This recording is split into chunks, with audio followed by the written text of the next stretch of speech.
বিসমিল্লাহির রহমানির রহিম। আসসালামু আলাইকুম ওয়া রাহমাতুল্লাহ।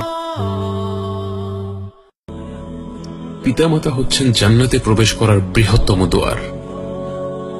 আল ওয়ালিদু আওসাতু আবওয়াবিল জান্নাহ। এর মানে হলো জান্নাতে প্রবেশ করার সবচেয়ে সহজ পদ্ধতি হচ্ছে বাবা মায়ের খেদমত করা, তাদের সাহায্য করা।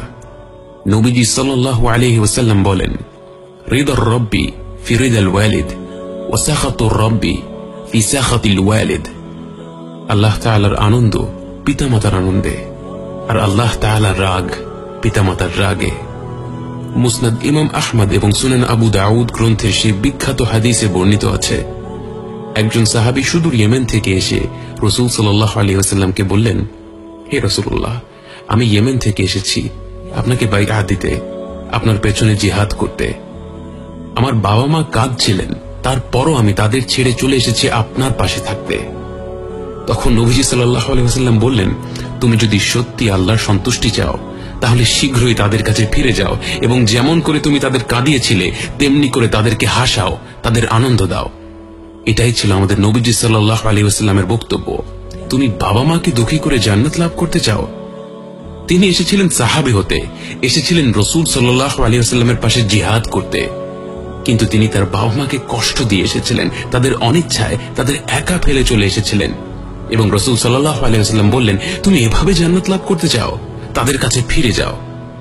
আমরা জানি না আমরা আমাদের বাবা মাকে আর কতদিন পাবো।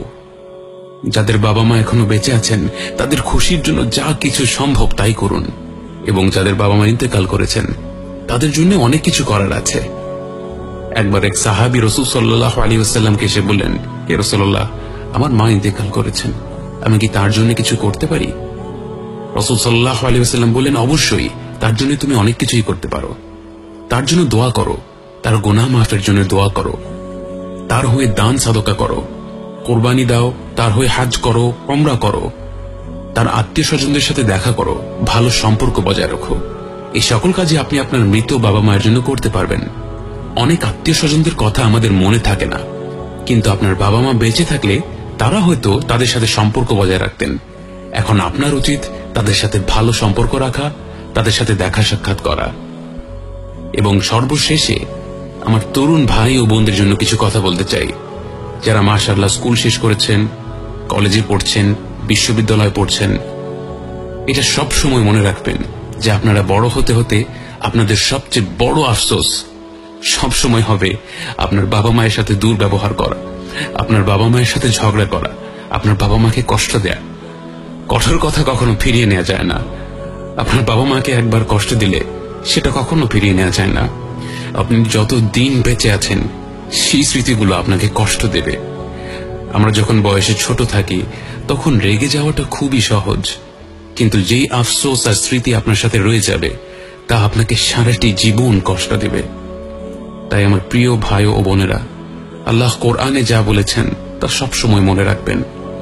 তোমরা বাবা মায়ের সাথে চমৎকার ব্যবহার করবে, এমনকি তাদের উফ পর্যন্ত বলবে না, তাদের সাথে খারাপ ব্যবহার করবে না। আপনারা আল্লাহর সন্তুষ্টি চাইলে আপনাদের সামনে দুটো দরজা আছে, আপনার মা এবং আপনার বাবা। তাদের খুশি রাখুন।